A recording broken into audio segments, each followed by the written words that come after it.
Like, comment, subscribe, ring the bell. Anyways, how you guys doing? I have a little view for you to see, and I've got a question for you guys. I want to see what. Anyways, we are over here in lovely Ormond. I think it's Ormond Beach, Florida. Show you where we're at. Dry van life, coming in on these little baby streets with dead ends and so on and so forth. But we came from over here, going down the street right here, and you know, the street goes this way, and you can see where I'm backed into now. Question, learning experience. How would you have done it? Would you have come, made your left turn, went in right here and did your traditional 90-degree back right there? Would you have come, went over this line? Oh shit, I gotta blurt out the name on the side of the truck. Went over this line, made a right turn, pulled in there, and then straight line backed? Or what I elected to do, and again, you're making this decision as you're coming around this corner and seeing what you got. What I elected to do is I turned into their far driveway, pulled around, came in, looped around, went to about there, and then backed in, straight line backed it. Or, I mean, it's actually an offset back because they said go in any door. And I figured if somebody else showed up, if I took the straight line back door, which would have been that door, if somebody came up and kind of tried to move in, it sent me up to get hit a little easier. So I just did the offset back, which pulling up over here, you're going across the street, but you're across the street already, and you don't get going really fast here. Okay, now you can see how it's kind of an offset there. But I was just wondering, super truckers, what would you have done? Super trucker wannabes, what would you have done? Dudes in training, what would you have done if your trainer was sleeping and you pulled up to this place? Although if you're at Prime, you ain't pulling up to a place like this. Keep Prime's name out your fucking mouth. One good thing about Prime is they're all big DCs. They're all big DCs, so you don't have to worry about little places like this. But I will tell you, it's beautiful over here in Florida. 81 degrees. Right now, 81 degrees, it's acceptable. It's not really humid. Not really badly humid anyways. It's not going to be snowing in Pennsylvania and Montana come next couple of days, if not today. Can't remember what the news said. We are waiting to get loaded right there. We got here early. We could have actually have come here last night. The funny thing is, this when we accepted this load, one of my dispatcher sent me a message saying that the shipper is asking for our phone number so they can contact us directly, and she gave it to him, yada yada, which I don't care. I give it to him, that's great. Well, he called me up yesterday and he told me, he goes, you know, if you want, he goes, you can come and park in the door at night if you wanted to do overnight, you know, stay overnight. This would have been about 1 o'clock yesterday afternoon, I believe, 2 o'clock. We would have got here. No, it was like 3 or 4 o'clock. So I asked him, I said, well, are we going to be able to get loaded early? He said, no. And he explained why we're actually picking up this load. They don't normally scab out their loads. They have their own guys that do it, but because of the hurricane, they're really behind on production or whatever. And so they're actually not even sending truckloads. They're sending enough stuff to get some stuff done, and it's going out, and that's why they need more trucks. So that's kind of goofy, I think. Oh, we just lost our son. Kind of goofy, I think, for these shipping companies where they're going to have to break their loads up like that. Let me try to get into the sun here, or at least get a video like this. Let's go for a little walk. And what was I talking about? Oh, so that's why they're using us. So anyways, he said, no, so no, you won't be getting loaded early. He goes, so I told him, I said, all right, yeah, we'll just come. I was planning on stopping at truck stop and spending. He goes, okay, well, reason why I'm calling you is, number one, do not try to stop at the Loves. That's, 5 miles from us. He goes, why I'm calling you is it's bike week. And that Loves is overrun with bikes. And he goes, number two, if you follow your GPS, you're going to wish you didn't. He goes, so I'm going to give you directions to get in here. And our GPS, which normally when it's not bike week would be fine, he, you would have got off and you would have turned off of airport onto US 1 or vice versa, whatever. And he said that's a small street to small street or small, whatever it was. He said on a good day, you got to go across lanes and, really cut it hard and so on and so forth to get through there. He says right now you're going to have about 500 bikes and bikers in your way. He goes, so he gave me, I wrote down handwritten directions on how to get here, which basically added about 8 miles to the trip. You went up and you went around backwards and come down, and no big deal, no harm, no foul. Plus he gave me what he considers better directions to the receiver over there in Georgia, which is weird because he said, yeah, don't follow the GPS because these are just better directions. Now, having said that, let me say this. I run a Rand McNally and I run a Garmin because I like to have the two different options. Lately, the Garmin has been totally out of line on the way it's been trying to take us places. But this particular time, it was actually going the way he said to go up until you get to the location. It wanted you to make a right when you needed to make a left into their driveway. It thinks they're on the other side of the street. The Rand McNally, I can see, it takes you there, but yeah, it does look like his way is a little bit better. His way is a little bit sketchier if you've never been that way because you're going to be running a lot smaller streets. So, a little bit sketchier going the Garmin way than the Rand McNally. Rand McNally was keeping you more on, what I would call more truck friendly places. But I hope you guys are getting this. This is so beautiful out here. All this greenery. Someone who grew up in the dead part of the West, when you come in places like this, it just fascinates me. Because even right now at home in Texas, we're all dead from summer. But look at this. Green as can be.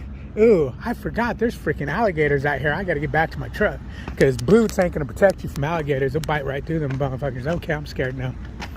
Run.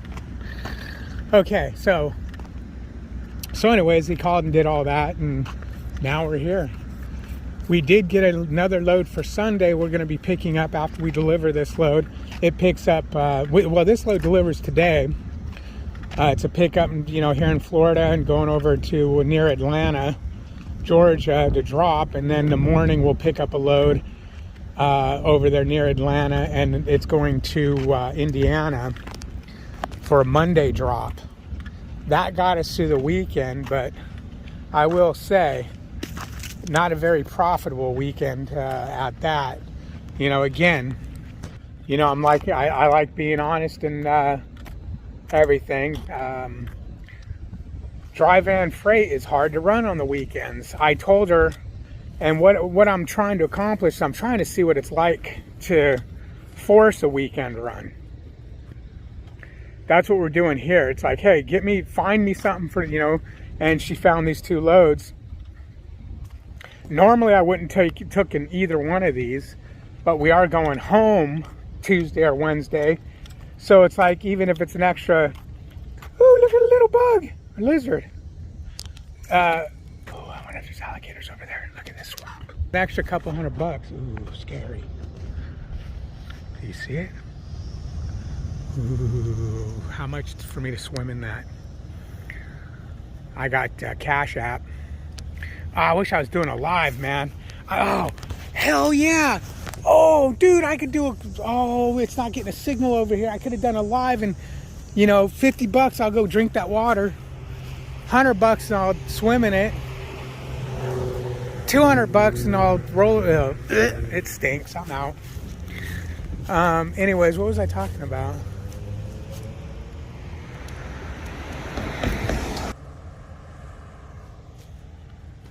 am I talking about? Let me pause this for a minute. Okay, that's right. All right, so yeah, the weekend run. So I wouldn't have took either of these, but because we're going home, I didn't want to just sit through the weekend here in Florida. It paid really good coming into Florida, so taking the crap out was not a big deal. This load leaving Florida to Georgia is not bad at all. I mean, it's not great. I would have took it definitely. It's the load that's pissing me off is the one picking up on Sunday going into Monday is horrible. But she assured me that if we don't take that, that's all they got going. And I've looked at the load boards and whatnot, and it does. Weekend on load boards for dry van anyways is just garbage. There's nothing. I wonder what truck took that out. Who took that out? Probably lawnmower took that out. So it is what it is, you know. We're gonna have to do what we got to do. Now, what I'm gonna do though, is when we get back from home time, I'm gonna tell her, all right, new plan. Let's see how this works. We're gonna leave the house on Monday. Sunday night, Monday, it will always be Monday morning because there ain't never nothing out on Sunday. So let's leave the house on Monday. Let's get back to Houston area or within a couple 100 miles of my house by Friday. We will spend the weekend at home and start back up on Monday and see how that works money-wise. And because I know a lot, when I was researching leaving Prime, damn it, I put that name in my mouth again. Sorry, I'm sorry, Steven. I didn't mean to do it. And the other couple of guys who really are upset about it. Apologize. And I know you guys are mad at me, you know, Steven and yeah, a couple other guys, because that's why you're so pissed off about it. But I hope you know I'm just screwing around with you guys when I keep pointing you out, right? I have no ill will towards you guys. I know you get tensions get high, feelings get hurt, and people get mad, but we're all friends in the end. What the hell was I talking about now? Oh, so yeah, so I want to see what they can do and how our money situation looks with going home on the weekends. It's probably, even if it does work out, it probably won't happen every weekend, and it probably won't, work out because the way loads fall. But even if a load delivered on a Saturday or on a Sunday near my house, a lot of places near Houston or whatever, and we get home on Friday or whatever, Friday or even Saturday, and we go home for a day, go deliver it on Saturday or Sunday, and then wait till Monday to get another load, that's fine. At least we're still doing it at home. We're not sitting in these damn truck stops. For the most part, it's been good, but the last couple of times that I didn't sit through the weekend, I had to do these California runs, to do something long and far, and I'm not sure if I like that. First thing I noticed is the mileage on my truck is just through the roof, went through the roof all of a sudden. And my fuel, the cost of fuel, man. The last 2 weeks I went to California to run the weekends. I think the cost of fuel outweighed running the weekend. So these are things, oh damn, okay, let me make sure. So these are things that, ponder my mind. Figured I'd chit chat, and this is basically my videos or vlog of my trucking hell, not just trucking, my life. So this is what I sit and think about, and this is what I worry about, and this is all the goodness. Why don't we go check out the wear on my tires while we're waiting here real quick. Let me do a switcheroo once I get past my fence. Okay, let's see how this tire is doing. This is the tire I replaced a month ago. Something like that. This inner one with a used one that was in really good shape. And as you can see, she's got the blisters on her. All these dark spots. low, high, low. You can see where the, you know, how uneven that tire is wearing. These ones are all wearing good. It's the inner one on your left side here, and it's also the inner one on the, ew, I don't want to step in all this poop, right side. Okay, here's the right side. These ones are all good, but see how bad that was wearing on the inside? This is a brand new tire when I got this trailer. Brand new. These outer ones seem to wear fine. I mean, it's got a little, I mean, you see a little discoloration, but nothing you can feel on the outer one here. Oh, look at that. So bad there, and then see how this is flat, and this is flat here, and then it drops off 1/4 inch. I mean, why do they wear like that? What is up with this?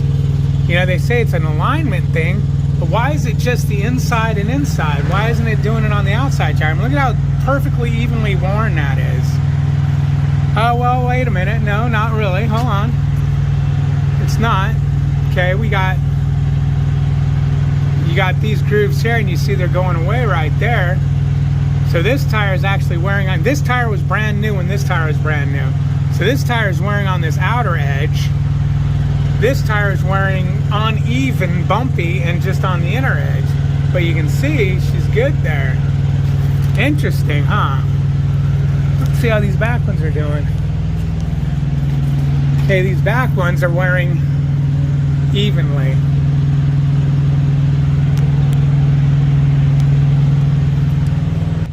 Yeah, I know there's a handful of super truckers out there that are going to tell me exactly what's wrong with that.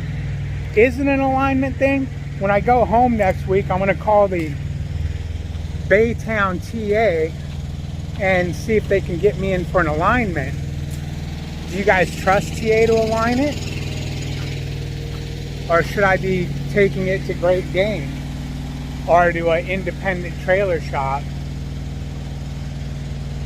Because I'm worried about somebody aligning it and actually doing a good job to where it was worth it, you know. You know it's gonna cost a couple $100, and then I'm gonna spend probably a day doing it of my home time. Yay me. So what do you think? Like, comment, subscribe. Ring the bell.